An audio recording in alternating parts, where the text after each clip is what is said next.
உங்கள் favourite TV ஷோக்களை இனி miss பண்ண தேவையில்லை. ZEE5 இல் முற்றிலும் இலவசமாக காணுங்கள். இங்கேயும் எப்பொழுதும். அக்கா அக்கா என்னாச்சு? ஒண்ணு இல்லப்பா, லேசா தலை சுத்தி. ஒரு நிமிஷம் இங்கே இருங்க, நான் இதோ வந்துடுறேன்.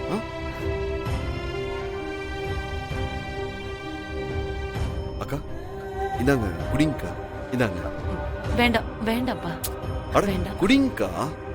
இல்ல வேண்டாம்ப்பா, நான் போறேன். அட குடிங்கன்னு சொல்றேன்ல, இந்தாங்க.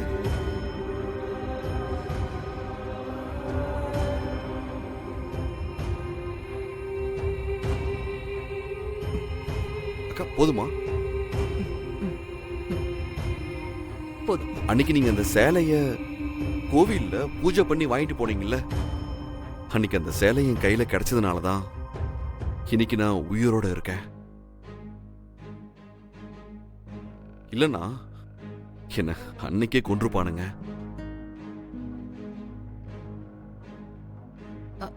சரி, நான் வரேன். அக்கா அக்கா அக்கா பாத்து. இல்ல அக்கா, தலை உங்களால சரியா நடக்கவே முடியல. நீங்க எப்படி தனியா வீட்டுக்கு போவீங்க? அதெல்லாம் பரவாயில்ல, நான் போயிடுவேன். தலை சுத்தல தான் லேசா. அக்கா அன்னைக்கு நீங்க தான் என் உயிரை காப்பாத்துனீங்க. அதுக்கு பிராய்ச்சித்தம் பண்ற விதமா அந்த கடவுள் எனக்கு ஒரு வாய்ப்பு கொடுத்திருக்காரு. நானே உங்களை கூட்டிட்டு போய் உங்க வீட்டுல விட்டுறேன். ஐயோ இல்ல வேண்டாம் தம்பி, நானே நடந்து போயிடுவேன். உனக்கு எதுக்கு கஷ்டம்? பரவாயில்ல. அக்கா அக்கா அக்கா, நான் என்ன உங்களை தூக்கிட்டா போறேன்? பைக்ல தானே போக போறோம். வாங்கக்கா, நான் கூட்டு போறேன். வாங்க அக்கா, அதை கொடுங்க. வாங்க வாங்கக்கா.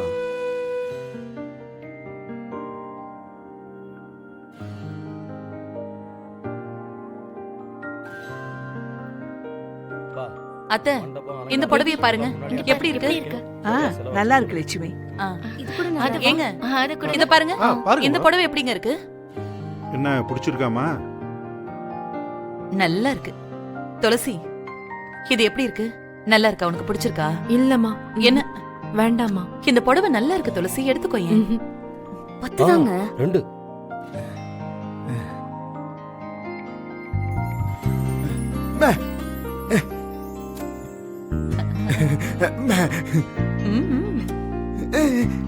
எனக்கா? ஓ செலக்ஷனா? எனக்கு எதுக்குடா? பட்ஜெட்ல துண்டு விழுந்துரும். சுமாரு. அம்மாடியோ. கவிதா, அத்தைக்கு ஒரு நல்ல புடவை எடுத்து காட்டு. சரிங்க அத்தை. எனக்கு எதுக்குடி இவ்வளவு காஸ்ட்லியா புடவைங்கள்லாம்? வேண்டாம் வேண்டாம். கவிதா, உன் மாமியாருக்கு பாரு. இது மேடம் பாருங்க அத்தை. இது வேணாமா? சரி. ஏய் போடா. இது நல்லா என் இருக்கு. வயசுல நான் கட்டாத புடவைங்களா? துளசி, இது எப்படிமா இருக்கு? இதெல்லாம் ஒரு புடவை. இத பாருங்க. டேய், எங்க அம்மா சொல்றத நம்பிடாதீங்க. கடைசியில பாத்தீங்கன்னா அவங்க தான் காஸ்ட்லியா ஒரு புடவை எடுத்து வச்சிருப்பாங்க.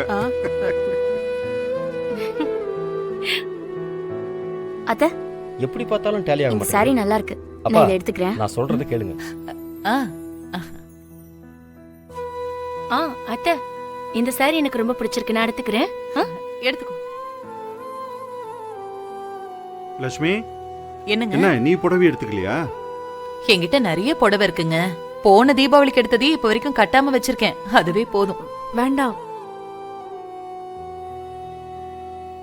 இருக்கட்டும், நீ எடுத்துக்கோ.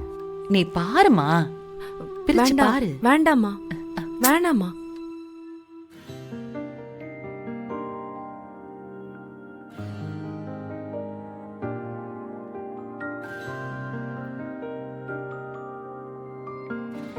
Sir bill.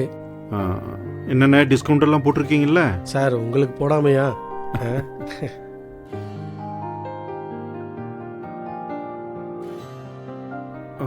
இதுல 50 ரூபா இருக்கும், அட்வான்ஸா வச்சுக்கோங்க. சரிங்க சார். மிச்சத்தை அப்புறம் சின்ன பொண்ணு மற்றவங்க எல்லாம் எடுத்தது போக கடைசியா நாம் செட்டில் பண்ணிக்கலாம்.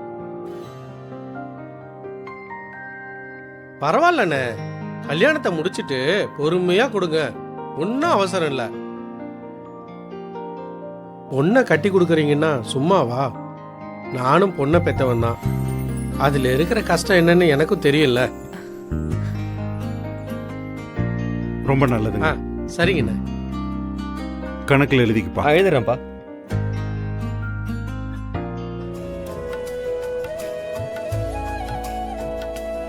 சூடா இருக்கா? ரகு, பா. பந்தல்காரனை வர சொல்லியிருக்கேன். அப்புறம் சமையல்காரனையும் வர சொல்லியிருக்கேன். இன்னைக்கு அவங்க வந்தாங்கன்னா இந்த பணத்தை அட்வான்ஸா கொடுத்துட்டு கையெழுத்து வாங்கி வச்சுக்கணும். சரிப்பா. அப்பா, எதுக்குப்பா இவ்வளோ கஷ்டப்பட்டு எல்லாத்தையும் தலையில போட்டுக்கிறீங்க? அதான் மாப்பிள்ளை வீட்லயே செய்யறேன்னு சொன்னாங்கல்ல, அவங்க கிட்டே விட்டு இருந்தா எல்லாமே ஈஸியா முடிஞ்சிருக்க போகுது. டேய் உங்க அப்பா சொன்னதை மட்டும் செய்டா. பாட்டி, அதுக்காக கடன் உடனே வாங்கி இதெல்லாம் செய்யணுமா?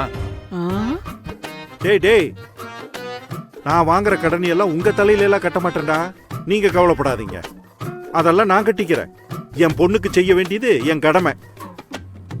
ஏங்க, மாமா தான் ஒரு விஷயம் சொல்றாருல, சந்தோஷமா கேக்குறத விட்டுட்டு சும்மா இரு. ஐயோ, விஷயம் புரியாம அதெல்லாம் உனக்கு ஒண்ணும் தெரியாது. அவரு செலவுக்கு பத்தலைன்னா கடைசியில என் தலையை உருட்டுவாரு. வா, நல்லா பேசுறீங்க. கேட்ட உடனே கொடுத்துட முடியுமா? நல்லது. நீ கொடு. லட்சுமி, என்னங்க? எல்லா பத்திரிக்கை எடுத்துக்கிட்டியா? எடுத்துக்கிட்டேங்க. லிஸ்ட் கூட எடுத்துக்கிட்டேன். சரி. தீபா, மாமா, அப்பா வீட்டுல இருப்பாராமா? இன்னைக்கு கொஞ்சம் பிஸியா தான் இருப்பாரு. ஏன் மாமா? இல்ல, முத பத்திரிக்கையா அப்பாவுக்கு கொடுக்கலான்னு இருக்கோம். அதான் நானும் அத்தையும் போயிட்டு வந்துடலான் இருக்கோம். நான் ஃபோன் பண்ணி சொல்லிடுறேன் மாமா, நீங்க போங்க. என்னதான் இருந்தாலும் உங்களுக்கு இருக்கிறது ஒரே ஒரு சம்மந்தி தானே. ஆமாம்மா. எல்லாம் எடுத்துக்கிட்டியா? போலாமா? ஆ. இந்தா, இத பத்திரமா பீரோல வச்சிரு. அம்மா, நாங்க போய் சம்மந்திக்கு பத்திரிக்கை வச்சுட்டு வந்தோம். கவிதா, பார்த்து சுதானமா இருந்துக்கோப்பா. நீ கவலைப்படாத, நான் பாத்துக்கிறேன். வா. அத்தை, என்ன கவிதா? இப்போ அவ என்ன சொன்னான்னு பாத்தீங்களா? எனக்கு யாரும் இல்லைன்னு குத்தி காட்டுறா. ஐயோ அக்கா, நான் அந்த மீனிங்லாம் சொல்லல உங்களை. சும்மா என்கிட்ட வீணா வம்புக்கு வராதீங்க. பேபி, ஐயோ தீபா, ஐயோ இவ ஒருத்தி. எப்போ என்ன பார்த்தா அவளுக்கு இலக்காரம் தான். வீணுன்னு தான் இப்படி எல்லாம் சொல்றா அத்தை, எனக்கு தெரியும். கவிதா, அவ அந்த அர்த்தத்துல சொல்லலமா. இல்ல அத்தை, எனக்கு தெரியும். நீ தப்பா புரிஞ்சுக்கிட்ட. நீ நீ போய் உள்ள வேலையை பாரு போ. உன்ன ஏன் வாய அடக்குங்க. அவளை மட்டும் யாரும் எதுவும் சொல்லாதீங்க. நான் பாத்துக்கிறேன், நீ போ. இவ வேற. எப்படி விடுமா கோச்சுக்கிற விடுமா, பாரு. அப்புறம் பாத்துக்கலாம். விடு. சரி நீ சரி, போயிட்டு வாமா. நான் போயிட்டு நீங்க போங்க. வரேன். வரேன் அத்தை. பாத்து போங்க. டேய், உன் பொண்டாட்டி கிட்ட கொஞ்சம் சொல்லி வேண்டாம். ஏன் நீ அன்னிக்கிட்ட சொல்ல மாட்டியா? நான் சொன்னாதான் கேட்க மாட்டேங்கிறாள. ஏன் பொண்டாட்டி அப்படிதான் சொல்றா. நான் சொன்ன என்னதான் குத்தி காமிக்கிறா. டேய் பளபளன்னு பேசாம 2 பேரும் எந்திரிச்சு போய் வேலையை பாருங்கடா. எந்திரிங்க. ஏய், எந்திரிங்கடா, எந்திரிங்க, போங்க. பேசுறானுங்க போயிட்டு வா. பைசாக்கு பிரயோஜனம் கிடையாது. போயிட்டு வந்து வச்சுக்கிறேன், உங்களுக்கு இருக்கு. ஆமாடா. யாரை பார்க்கணும்? ஐயாவை பார்க்கணும். சரி, உள்ளார போங்க. ஜீ5 ஆப்பை டவுன்லோட் செய்து அனைத்து எபிசோடுகளையும் இலவசமாக பாருங்க.